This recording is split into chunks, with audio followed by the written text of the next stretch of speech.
안녕하세요. 책한민국입니다. 오늘 소개할 책은 맹자유감.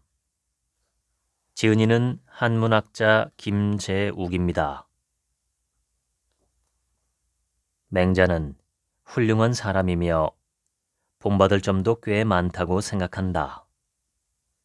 동시에 옛 선비들처럼 맹자를 신으로 받들 필요는 없고 그래서도 안 된다고 생각한다.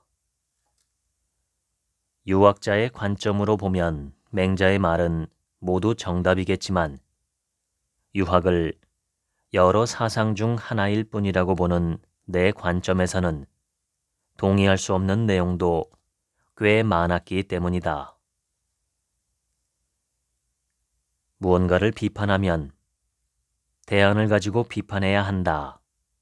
그래서 어쩌라는 거냐 라는 말을 듣곤 한다. 하지만 그런 태도가 사람의 입을 막고 자유로운 생각을 억누르는 무기가 되기도 한다. 대안은 문제에 대해 자유로이 비판하고 이후 논의하는 과정을 통해 마련되는 것이지 처음부터 한 사람이 만들 수는 없는 것이다. 부조리를 알아보고 문제를 제기하는 행위는 그 자체로 가치가 있다. 양해왕은 위나라의 군주였다. 양해왕은 즉위 35년이 되던 해에 좋은 대우를 약속하면서 주변의 인재들을 초빙했는데 맹자도 왔다. 양해왕 30년에 위나라는 제나라에 패하면서 태자가 죽었고 그 후 여러 번 서쪽의 진나라에게 땅을 바쳤다. 초나라에게는 7곳의 성을 뺏겼다. 양해왕은 맹자에게 복수의 방법을 물었다. 맹자가 대답했다. 왕께서 만약 백성에게 인정을 베풀어 형벌을 줄이고 세금을 적게 거둔다면 백성들은 깊이 밭갈고 김을 메어 장성한 사람들은 여가를 이용해서 효제, 즉 효도와 공경, 그리고 충신, 즉 충성과 신뢰를 닦아 들어가서는 부형을 섬기며 나가서는 어른과 윗사람을 섬기게 될 것이니 이렇게 되면 이들에게 몽둥이를 만들어 진나라와 초나라의 견고한 갑옷과 예리한 병기를 매질하게 할 수 있을 것입니다. 적국이 백성의 농사철을 빼앗아 백성들이 밭갈고 김을 메어 부모를 봉양하지 못하게 하면 그들의 부모는 추위에 떨고 굶주리게 되며 형제와 처자식은 흩어지게 될 것입니다. 적국이 백성을 도탄에 빠뜨릴 때 왕이 가서 정벌하시면 누가 대적할 수 있겠습니까? 어진이에게는 대적할 사람이 없다고 했으니 왕께서는 의심하지 마십시오.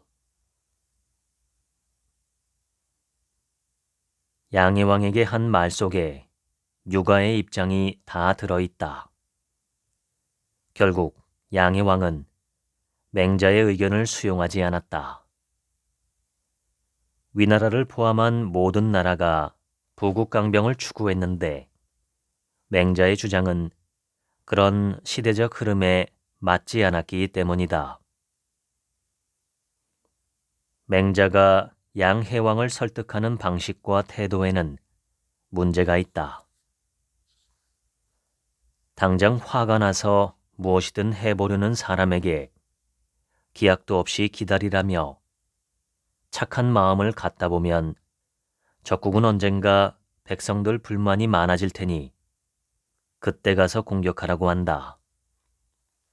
그것도 상대는 칼 들고 설치는데 우리 편은 몽둥이를 들고서. 후대의 유학자들은 해왕은 인을 모르고 의를 무시하며 이익만 추구하는 소인배였기 때문에 맹자 같은 현명한 사람을 등용하지 못했다고 한다. 아전 인수는 이럴 때 쓰라고 있는 말이다. 내가 보기에 맹자가 등용되지 못한 이유는 상대가 현실적인 문제로 답을 구할 때 자신의 이상만 내세웠고 동문서답으로 일관했기 때문이다. 내가 왕이었더라도 맹자를 쓰지 않았을 것이다. 맹자는 평생토록 권한이 있는 벼슬을 하지 못했다. 맹자의 사상이 당대의 현실과 맞지 않았기 때문이다. 전국시대는 전쟁의 시대였다. 싸움을 잘해야 살아남을 수 있는 시대에 싸우면 안 된다고 하는 사람의 말을 누가 들어줄까? 맹자는 현실 정치에 참여하지 못하고 죽었다. 그럼에도 불구하고 나는 당시의 군주들이 맹자를 등용하지 않은 건 합리적인 판단이었고, 맹자가 정치에 참여해서 높은 벼슬을 했더라면 그 나라는 더 빨리 망했을 거라고 보고 있다. 전국시대를 끝낸 건 법과 사상과 강력한 군대로 무장을 한 진나라였다.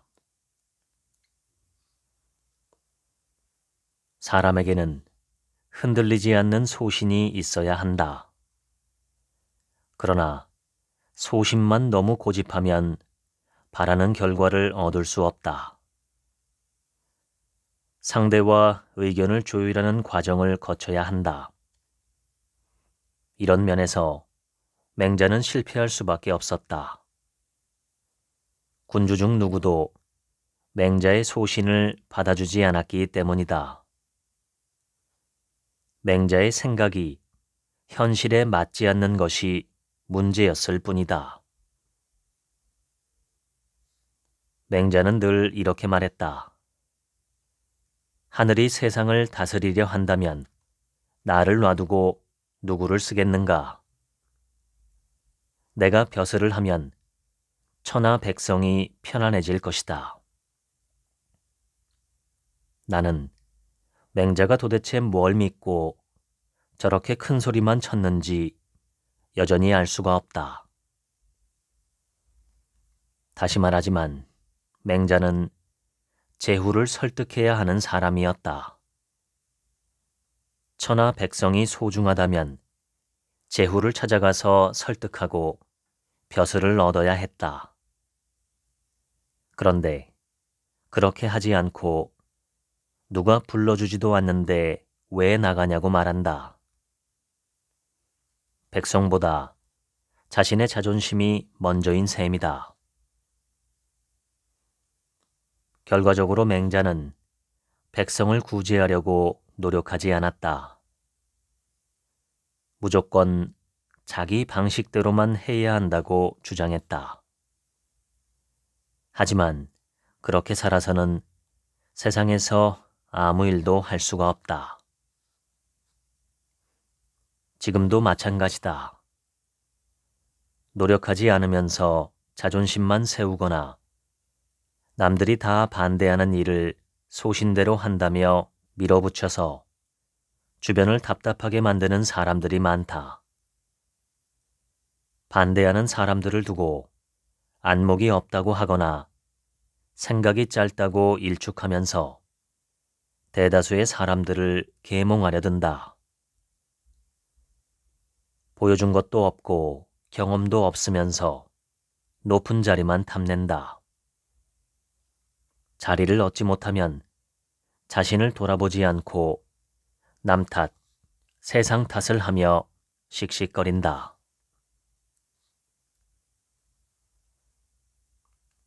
악정자는 맹자의 제자인데 노나라 평공을 섬기고 있었다. 어느 날 그는 맹자와 평공의 만남을 주선했다. 약속한 날이 되자 평공은 맹자를 만나러 나가려 했다. 이때 평공이 평소 총애하던 신하인 장창이 한마디 하고 나섰다. 예의는 현명한 사람한테서 나오는 것입니다. 그런데 맹자는 부모님 장사를 치를 적에 훗날 치른 어머니 초상이 아버지 초상 때보다 더 성대했다고 하더군요. 만나지 마십시오. 결국 장창 때문에 맹자는 노나라 군주를 만나지 못했다.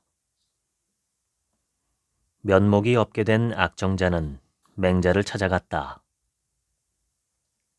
장창이라는 사람이 임금을 저지했습니다. 맹자가 대답했다. 내가 노나라 임금을 만나지 못한 것은 하늘의 뜻인데 장씨의 아들이 어떻게 나를 임금과 만나지 못하게 할 수 있겠는가?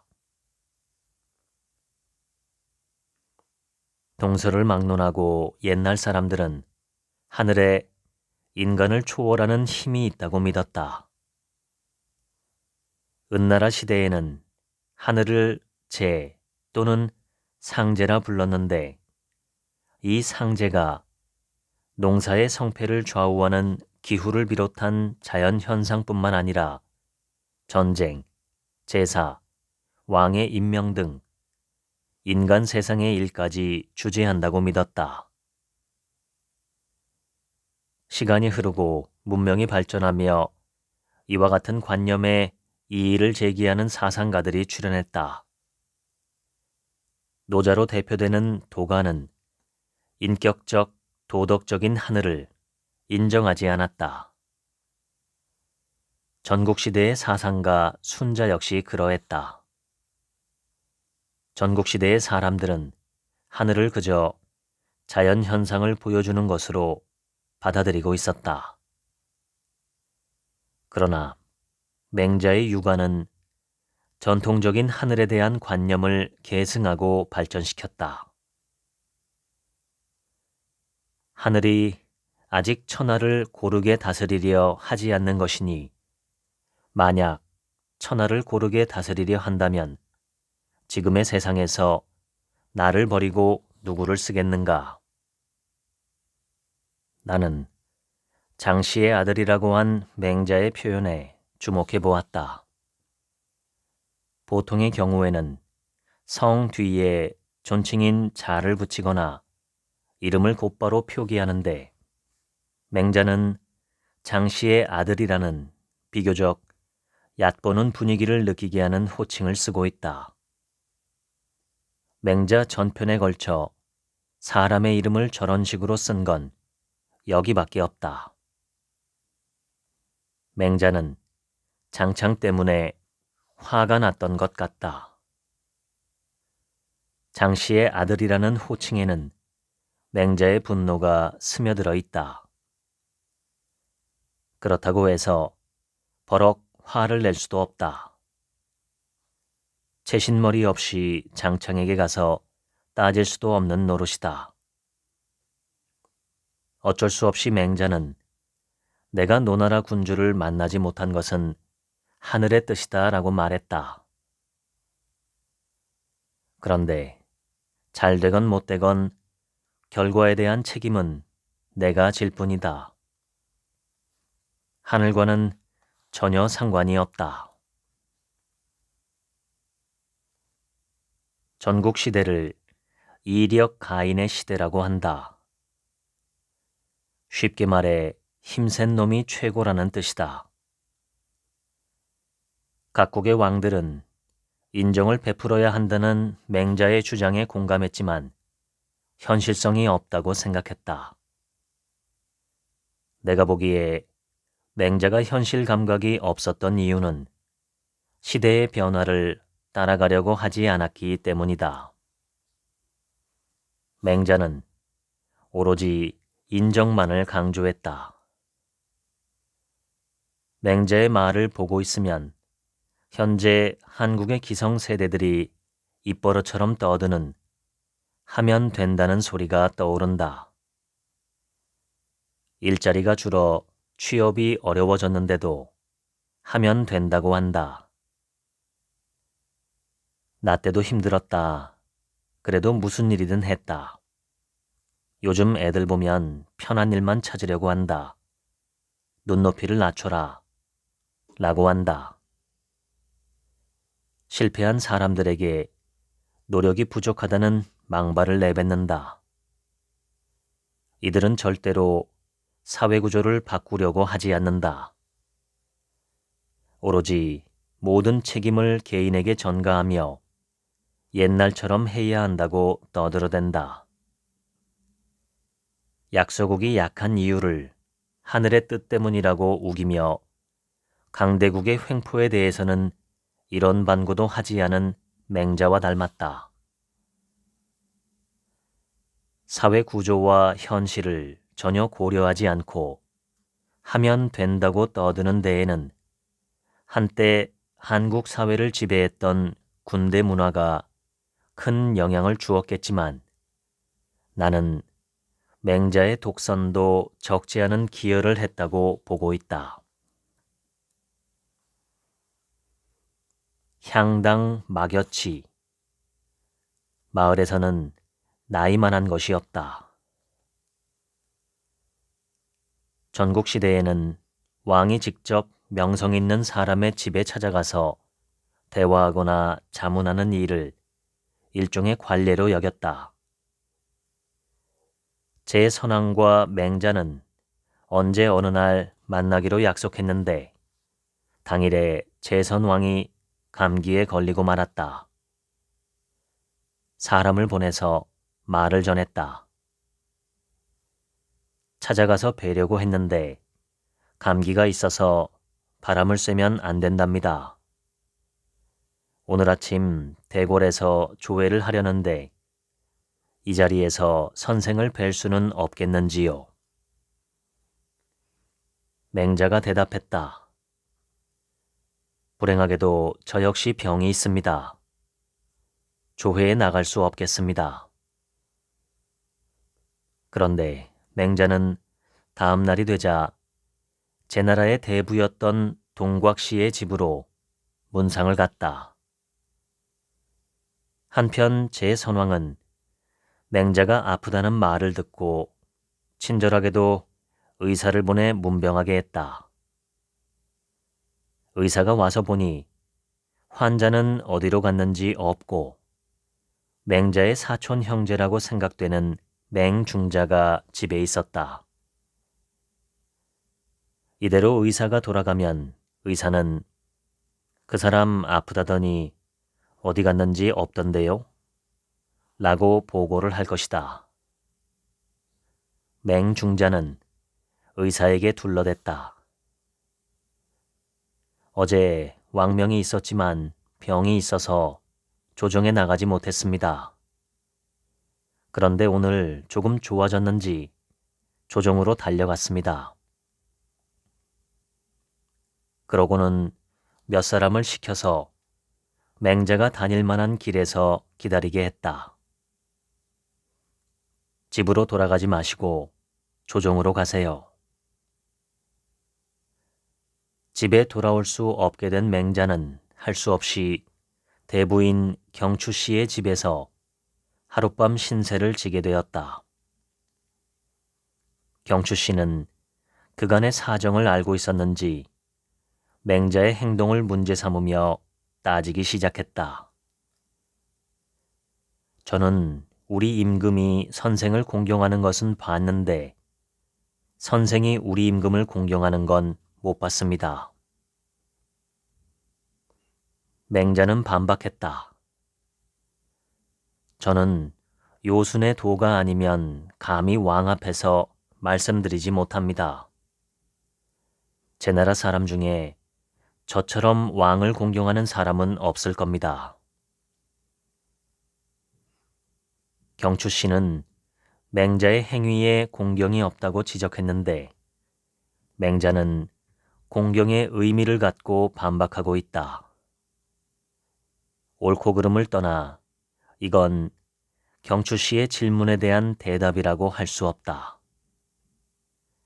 맹자는 한술 더 떠서 왕을 공경하지 않는 사람은 내가 아니라 너희들이다 라며 제나라 사람 모두를 공격했다. 이처럼 공격적인 동문서답을 듣고도 경추 씨는 찬찬히 설명해줬다. 아니요, 그런 걸 말한 게 아닙니다. 예에서는 말했지요. 아버지가 부르면 느릿느릿 대답하지 않으며 군주가 명령으로 부르시면 말에 멍에가 얹어질 때까지 기다리지 않는다고. 그런데 선생께서는 원래 조회하러 가려다가 왕명을 듣고서도 결과적으로 실행하지 않았으니 이건 예의에 어긋나는 것 같다는 말씀입니다. 여기까지 이야기를 듣고서야 맹자는 자기 속내를 밝히기 시작했다. 세상에서 공통으로 인정하는 것이 세 가지 있습니다. 벼슬, 나이, 덕이 그것입니다. 조정에서는 벼슬이 제일이고 시골 마을에서는 나이가 제일입니다. 그런데 어떻게 그중 한 가지인 벼슬만을 갖고 있으면서 나이와 덕을 가진 사람을 업신여길 수 있습니까? 맹자 자신은 나이도 많고 덕도 있는데 나이도 어리고 덕도 없는 사람이 왜 함부로 자신을 부르느냐고 따지고 있다. 왕에게 은근히 항의하는 뜻으로 가지 않았다는 말이다. 나는 맹자가 자신의 행위를 정당화한 내용에 동의할 수 없다. 공경의 바탕에 인의가 있어야 하고 왕의 면전에서 요순만 말해야 한다는 건 맹자의 신념일 뿐이다. 받아들일지 말지는 전적으로 상대의 선택에 달린 문제다. 그런데 맹자는 일방적으로 자신의 신념만 내세웠고 이를 기준으로 상대를 깎아내렸다. 이건 이른바 꼰대라 불리는 사람들이 하는 행동과 비슷하다. 꼰대는 자기 생각만 옳다고 믿으며 자신의 기준을 적용하여 남을 평가하고 일방적으로 자기 주장만 되풀이한다.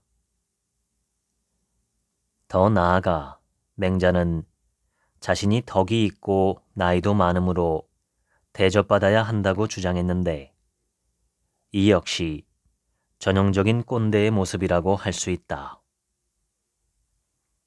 꼰대들은 특히 향당 막여치 5글자를 진리로 여긴다.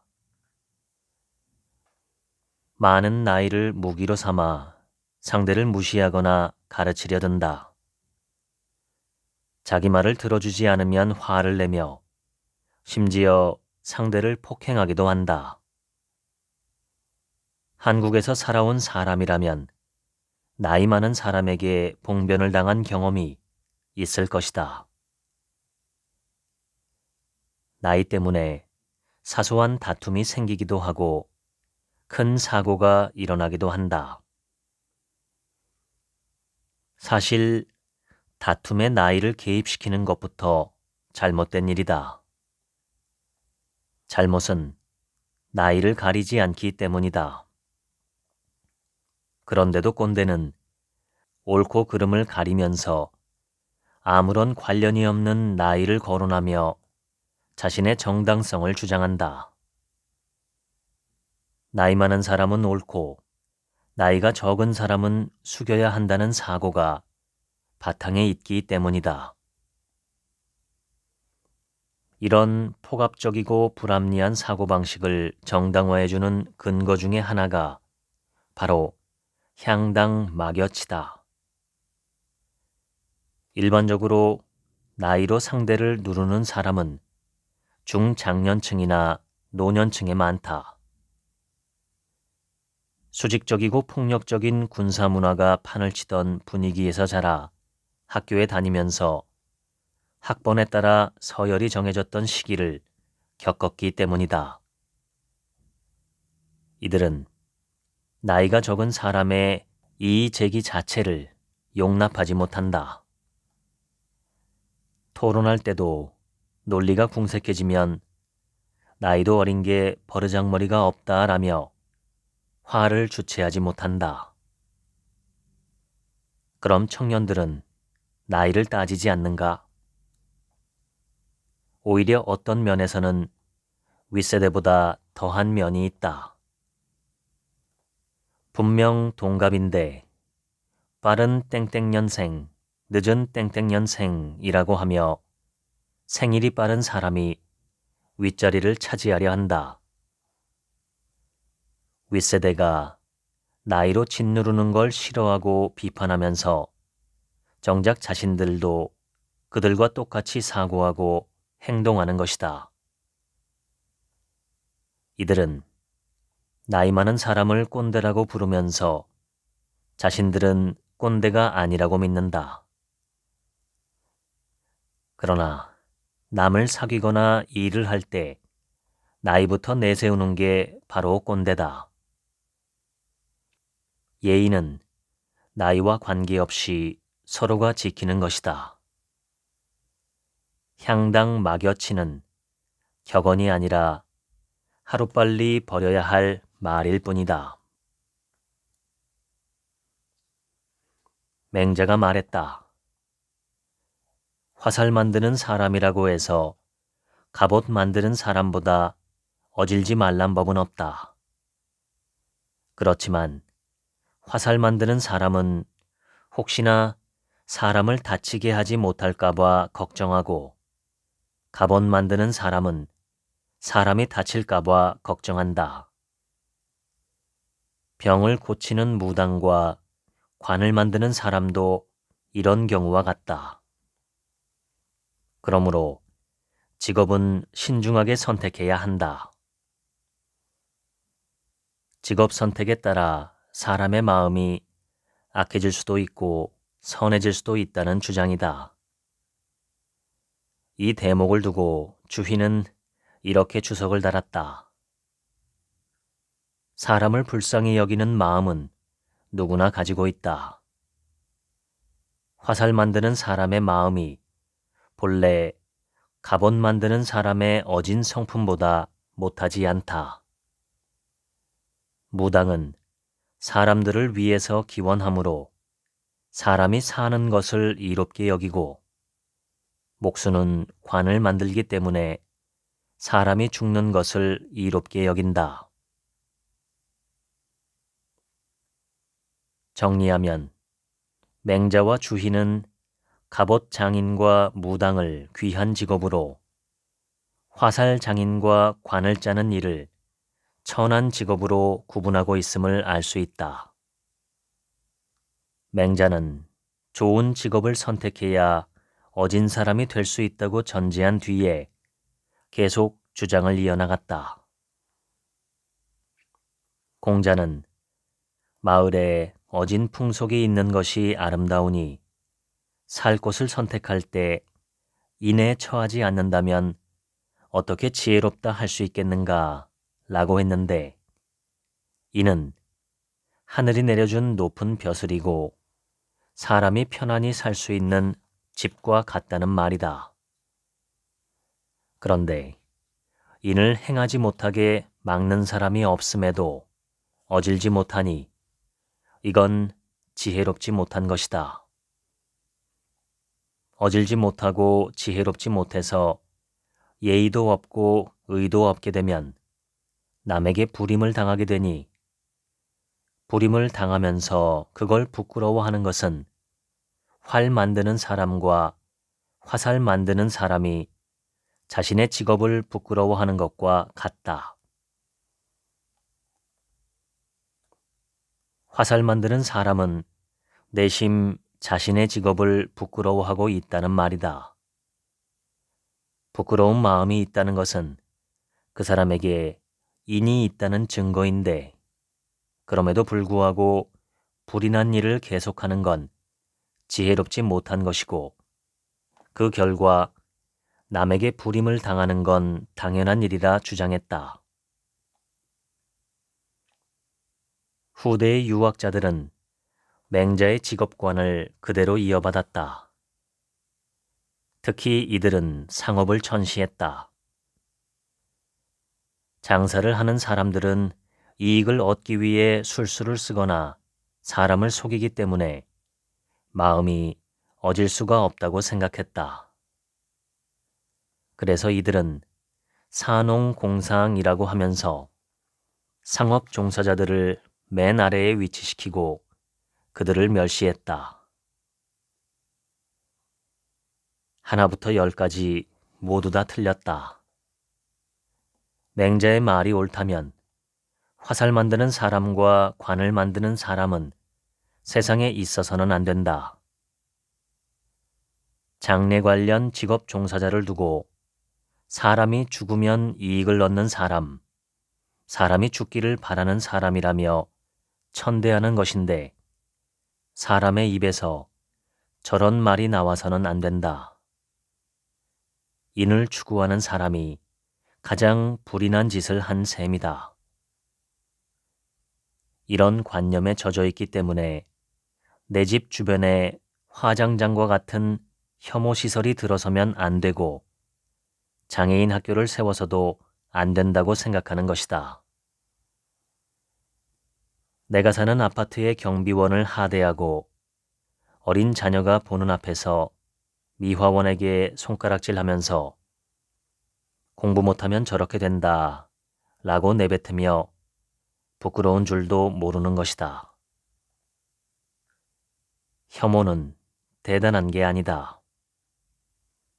하나의 가치를 최고의 기준으로 삼고 기준에 맞지 않은 것을 배척해버리는 모든 행동이 혐오다. 맹자나 주희가 특정 직업 종사자를 두고 사람이 죽기를 바란다. 사람이 죽는 걸 이롭게 여긴다고 내뱉은 말도 혐오의 일부다.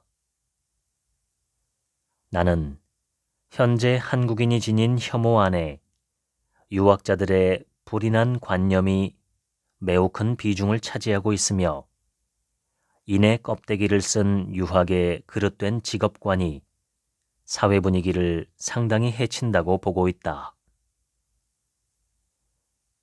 귀천을 나누는 것도 바람직하지 않지만 더 큰 문제는 직업이 사람을 악하게 만들 수 있다는 생각까지 가지게 된 데 있다. 실제로 그렇지 않다는 걸 눈으로 보고 있으면서도 믿지 않는다. 의사도 학자도 악한 사람들이 있고 종교인 중에서도 악한 자들은 지천으로 널려 있다. 무슨 근거로 직업이 사람의 선악에 영향을 준다고 믿는지 알 수 없다. 직업에는 선악도 없다.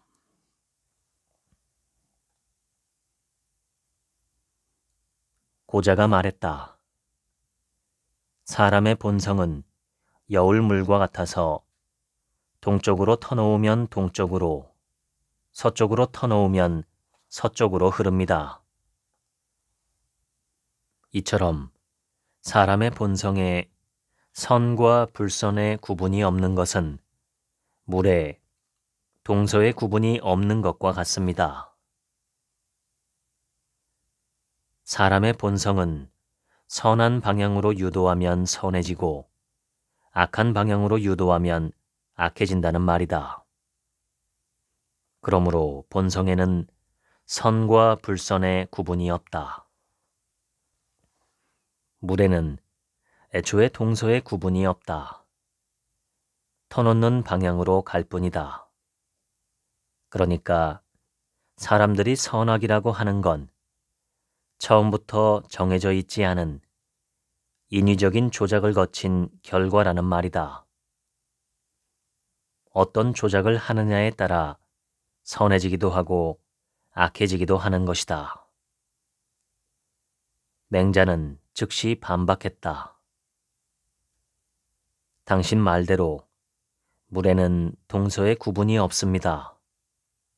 그렇지만 위아래의 구분까지 없다고 할 수 있겠습니까?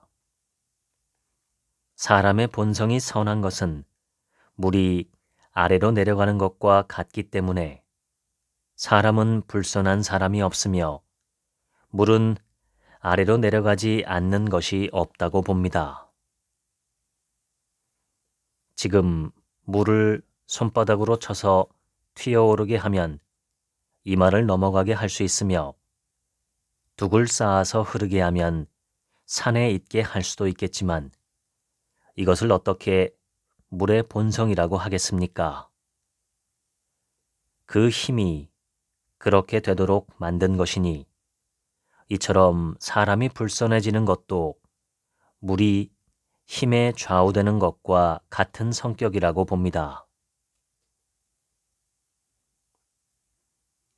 대화는 이렇게 맹자의 주장으로 마무리됐다. 맹자의 설은 오랜 기간 다듬어지며 성선설은 맹자는 물론 유학을 대표하는 사상 중 하나로 인정받게 되었다. 나는 맹자보다 고자의 설명이 설득력이 있다고 생각한다. 고자는 눈에 보이는 결과를 가지고 사람의 본성에 선악의 구분이 없을 거라고 유추했다. 고자는 어떻게 하면 사람을 선하게 할 수 있는가에 대해서는 말하지 않았지만 물을 터놓는 것처럼 사람을 선한 방향으로 이끌어주면 된다고 여기는 것으로 보인다. 다시 말해 사람의 본성이 원래 어떤지는 모른다는 뜻이다. 맹자는 알았을까? 맹자는 안다고 믿은 것이지 알았다고 할 수가 없다. 물이 아래로 흐르는 것과 사람의 본성이 선하다는 생각 사이에 아무런 연결고리가 없다. 사람의 본성이 선하다는 근거를 보여주지 못하고 주장만 하니 수긍할 수 없다.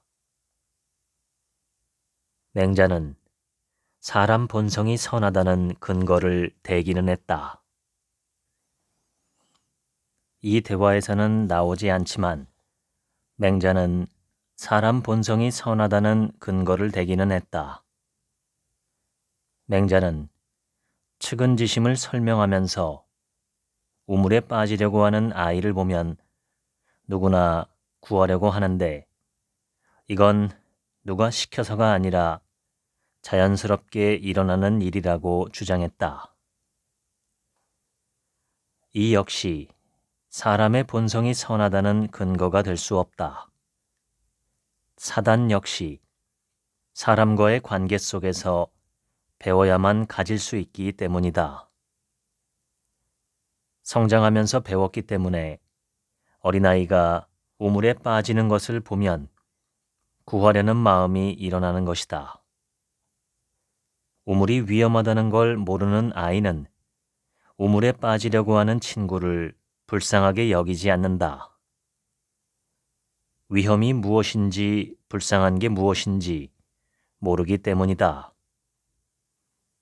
사실이 이런데도 맹자는 사람에게 사단이 원래부터 갖춰져 있고 사람의 본성에는 악은 없고 선만 있다고 주장했다. 성선설은 가치가 있는 설이다. 마찬가지로 고자의 성무기설도 성선설만큼의 가치가 있다. 지금의 관점으로 보면 오히려 고자의 성무기설이 합리적이라 할 수도 있겠고 좀 더 극단적으로 말하자면 순자의 성악설이 더 와닿을 수도 있겠다는 생각이 든다. 현대인은 옛사람의 말을 모두 이해할 수 없다. 그렇다고 해서 옛사람의 말 모두에 뭔가 우리가 알 수 없는 깊은 뜻이 있다고 생각할 필요도 없다. 옛사람을 존경하고 배우려는 자세는 지녀야 하겠지만 지금과 옛날은 모든 면에서 다르다는 점, 옛사람이 훌륭한 위인이라고 해서 그들의 언행 모두를 따라야 할 이유도 필요도 없다는 점을 알아야 하겠다.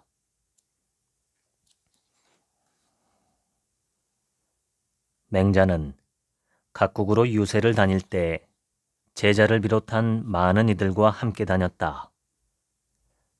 맹자를 맞이하는 나라에서는 비용을 마련해 줘야 했다. 각국에서 꽤 큰 비용을 쓴 셈인데 맹자는 크게 고마워하지 않았던 것 같다. 제자 팽경이 맹자에게 물었다. 수십 대의 수레와 수백 명의 종자를 거느리고 제후들을 찾아가 밥을 얻어먹는 것은 너무 지나친 일 아닌가요? 맹자가 대답했다. 정당한 방법으로 주는 게 아니라면 한 그릇의 밥도 받아서는 안 되겠지만 정당한 방법으로 주는 거라면 순임금은 요임금에게 천하를 받았어도 지나치지 않다고 여겼는데 자네는 이 정도를 갖고 지나치다고 생각하나? 팽경이 말했다. 그런 말이 아니라 선비가 일 없이 밥을 얻어먹는 것은 안 될 것 같다는 말씀입니다. 그러자 맹자는 이렇게 말했다. 자네가 부족한 물품을 채우기 위해 남들과 교역하지 않는다면 농사꾼에게는 곡식이 남아돌고 아녀자에게는 삼배가 쌓이게 될 거야. 그러나 자네가 교역을 한다면 목공이나 수레 만드는 장인들이 모두 자네 덕분에 밥을 먹게 되겠지. 만약 집에서는 부모에게 효도하고 밖에서는 어른을 공경하며 선왕의 도를 지키며 후세의 학자를 기다리는 사람이 있다고 해보자고. 그런데 이런 사람은 자네에게 밥을 얻어먹을 수 없어.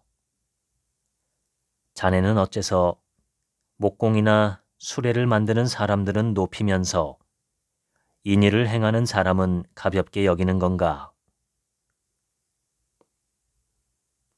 쉽게 말해 맹자는 선비는 인일을 통해 세상의 교화에 기여하는 일로 먹고 사는데 팽경 너는 왜 노동을 해야만 먹고 살 수 있다고 생각하는가? 각자 먹고 사는 방법이 다른 것이다. 결과적으로 너는 선비를 하찮게 보고 있는 거다. 라고 말한 것이다. 팽경은 선비도 노동자처럼 일을 해야 한다고 생각하고 있다. 그런데 맹자가 돌을 닦는 것도 일을 하는 것과 마찬가지라고 하니 동의하지 않았다. 결론은 뭔가? 선비는 세상에 도를 전하면서 밥을 얻는다는 말이다. 나 맹자는 그런 사람이다. 그러므로 각국을 돌아다니면서 경비를 얻거나 밥을 얻어먹는 건 전혀 지나친 일이 아니라는 것이다. 맹자는 부모에게 효도하고 어른을 공경하며 인일을 행하는 것이 밥값이라고 대답했다. 내가 보기에 이건 밥값이라 할 수 없을 뿐더러 밥값이라 인정한다 해도 맹자는 밥값을 못했다. 맹자는 위나라와 제나라에서 아무 일도 하지 못했다. 다른 나라에 가서도 기여한 일은 하나도 없다. 조금이라도 번듯하게 해놓은 일이 있었더라면 제자의 입에서 저런 말이 나오지 않았을 것이다. 인의가 제 아무리 좋은들 현실 정치에 적용하지 못해서 백성들은 그 혜택을 전혀 누리지 못했다. 게다가 맹자는 부모와 어른을 공경하는 일이 먹고 사는 것과 직접적인 관련이 있다고 생각한 모양인데 전적으로 맹자만의 생각일 뿐이다. 먹고 사는 일과 공경은 성격이 다르다. 밥을 먹으려면 직업이 있어야 한다. 맹자는 아무것도 한 일이 없다.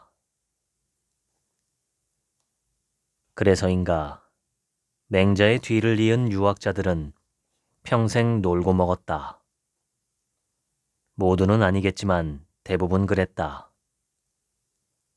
백성의 정신적인 지주를 자처하면서 그들이 피땀 흘려 수확한 곡식을 모조리 빼앗아갔다. 어른을 공경해야 한다면서 농민의 어른들은 죽을 때까지 부려먹었다. 자기네들은 성인의 도를 배운 고귀한 사람들이니 일을 하면 안 되고 백성들은 자신들 덕분에 성인들의 도를 맛이라도 보면서 사니까 얻어먹는 것을 당연하게 생각했다. 지금도 저런 낡아빠진 사고방식에 젖어서 사는 사람들이 많다. 책상머리에 앉아 공부만 해서 높은 점수를 받아 명문대에 들어가고 그 점수 하나로 사회에 나와 좋은 자리를 차지해서는 대접받는 걸 당연하다고 여긴다. 노동자와 농민의 덕으로 먹고 살고 있으면서 이들을 낮잡아 보고 하대한다. 못 배운 사람을 무시하며 가르치려 든다. 일부러 찾지 않아도 주변에서 쉽게 찾아볼 수 있다.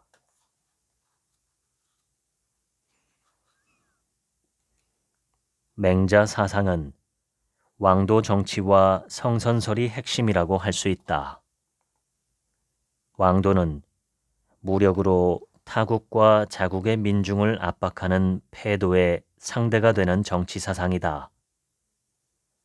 전국시대에는 각국이 전쟁 준비에 치중했기 때문에 백성의 삶은 피폐했다.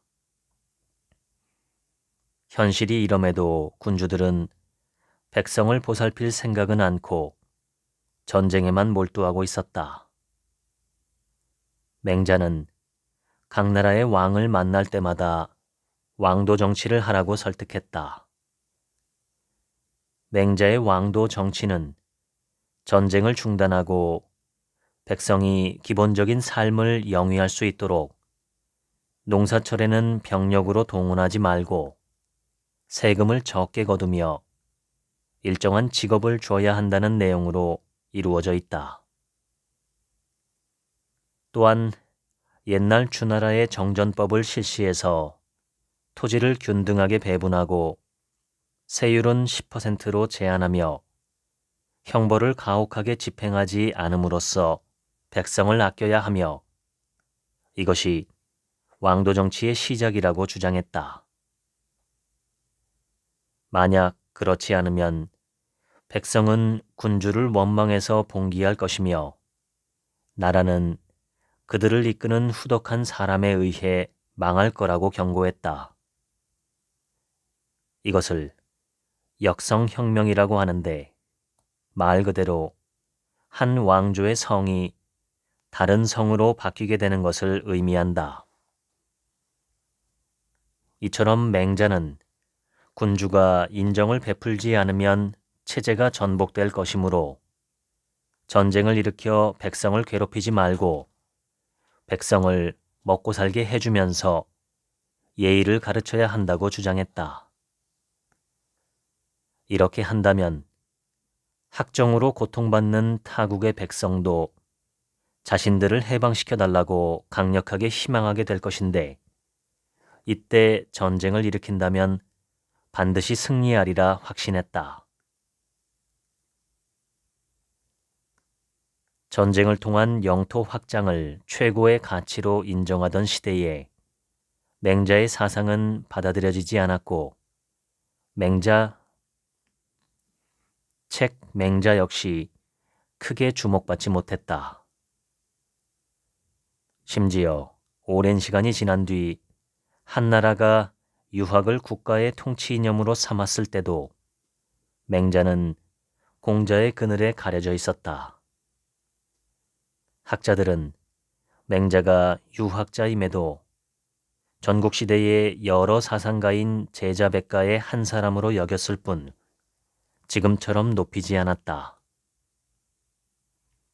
이런 맹자를 역사 속에서 꺼내어 재해석을 시도한 사람은 당나라의 한유였다. 한유는 맹자의 권위를 성인의 버금가는 아성의 위치로 올려놓았다. 이후 송의 주희는 한유의 설을 그대로 이어받은 것은 물론 맹자를 공자의 논어와 같은 경전으로 취급했다.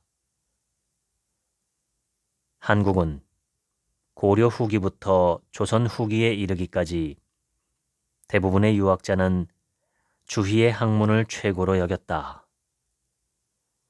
맹자뿐만 아니라 유학의 모든 경전을 공부할 때 주희의 해석만을 따라야 했다. 심지어 윤휴는 주희의 해석에 이의를 제기하다가 목숨을 잃기까지 했다. 여전히 주자의 해석은 높은 권위를 지니고 있다. 그것만 공부해야 했기 때문이다. 그럼에도 불구하고 현재 한국은 조선처럼 꽉 막힌 사회가 아니므로 맹자를 주희의 해석으로만 읽을 이유가 없다. 주희의 주석 이외에도 많은 주석서들이 시중에 나와 있다. 옛 어른들은 한문 독해력을 키우기 위해 맹자를 많이 읽었다고 한다. 100번은 기본이고 1000번을 읽으면 맹자 이외의 글을 만나게 되더라도 술술 읽을 수 있다는 말이 정설처럼 통하고 있다. 나는 이 말을 듣고 무작정 맹자를 읽기 시작했다. 20대 중반에 주희의 주석을 빼고 원문만 400번 정도 읽었다. 왜 그랬는지 모르겠다. 지금 생각하면 아마 주희 이외의 주석을 읽기도 했고 유학의 경전 외에 불교 쪽을 공부해서 그런 것 같기도 한데 어쨌건 어느 순간부터 주희의 주석에 의문이 생기기 시작했다. 무엇보다 배타적인 주희의 태도가 마음에 들지 않았다. 맹자의 말에서 과격하거나 상대를 인정하지 않는 일방적인 면이 보였다. 맹자는 다른 사람에겐 논리적으로 비약이 심한 예를 들지 말라면서 자신은 그렇게 했다. 상대의 말을 무시했으며 제대로 반박하지 못하면서 자기 말만 일방적으로 되풀이하기도 했다. 이 책에는 내가 다시 본 화 잘 내고 일방적이며 비현실적이고 앞뒤가 맞지 않는 20명의 맹자가 있다. 이런 맹자를 여전히 맹목적으로 따르는 사람들도 많다. 이 책을 통해 이런 맹목성을 비판하고 현대를 사는 우리가 고전을 통해 무엇을 취하고 무엇을 버려야 하는지 생각해 봤으면 한다. 지금까지 맹자 유감 읽어드렸습니다. 지금부터는 제 얘기입니다. 비판적 사고를 바탕으로 독서하는 것은 정말 좋은 습관입니다. 비판적 사고가 없이 독서를 하게 되면 저자의 주장에 무비판적으로 동조하게 되지요. 그런데 비판적 사고가 잘못되면 비판만 있고 사고는 없는 결과가 될 수도 있습니다. 비판적 사고는 그만큼 조심스러운 작업이지요. 오늘 소개한 책 맹자 유감은 상당히 독특한 책입니다. 맹자의 말과 행동에 대해서 대단히 현실적으로 평가하고 비판했기 때문입니다. 공자 맹자하면 누구나 떠받드는 동양의 성현인데 그래서인지 공맹에 대한 비판은 찾아보기가 어렵습니다. 오래전에 공자가 죽어야 나라가 산다는 책도 있었지만 그 책보다 오늘 읽어드린 맹자 유감이 더 강한 비판을 담고 있습니다. 공자를 비판한 옛날 책은 사실 공자 자체보다는 사회 지배계급이 유교의 도덕관념을 왜곡해서 자신들의 이익을 강화하는 것에 대한 비판이었다고 볼 수 있습니다. 그렇지만 오늘 읽어드린 맹자 유감은 맹자라는 한 인간의 부조리에 대해서 정면으로 도전합니다. 비판이 상당히 매섭습니다. 맹자가 살아서 이 책을 읽는다면 어떻게 반응했을지 궁금합니다. 그런데 저는 오늘 이 책을 읽으면서 한편으로 마음이 시원해지는 느낌도 받았습니다. 현실 속에는 어떤 인간도 장점만 있거나 잘한 일만 있지는 않습니다. 인간이기 때문이죠. 부족한 점도 있고 단점도 있고 실수도 하고 잘못도 하는 것이 인간입니다. 그런데 역사에 남은 사람들은 오랜 세월을 거치면서 미화되거나 악마화되어 기록되어 있는 경우가 있습니다. 역사 속의 위인을 미화하는 까닭은 그들을 사랑하고 따르는 제자들의 입장에서는 스승의 부족한 면을 굳이 드러낼 이유가 없기 때문입니다. 제 생각에는 그래도 최대한 객관적으로 공과를 파악해서 좋은 일은 내가 더 많이 할 수 있도록 노력하고 부족한 점은 나는 그러지 말아야지 하고 경계할 수 있으면 가장 좋은 게 아닐까 싶은데 고대 문헌을 연구하는 학자들의 이야기를 가끔 유튜브에서 들으면 사실 우리가 알고 있는 성현이나 성자들의 삶에는 왜곡이 참 많습니다. 특히 시간과 공간의 벽이 있기 때문에 오늘날 사람들이 옛사람들의 실제 모습이나 공과에 대해서는 더 알기가 어렵습니다. 당장 우리와 같은 시대에 살다 간 사람들, 예를 들어 전직 대통령들이나 정치인들에 대한 평가도 극과 극을 달리는 것이 현실입니다.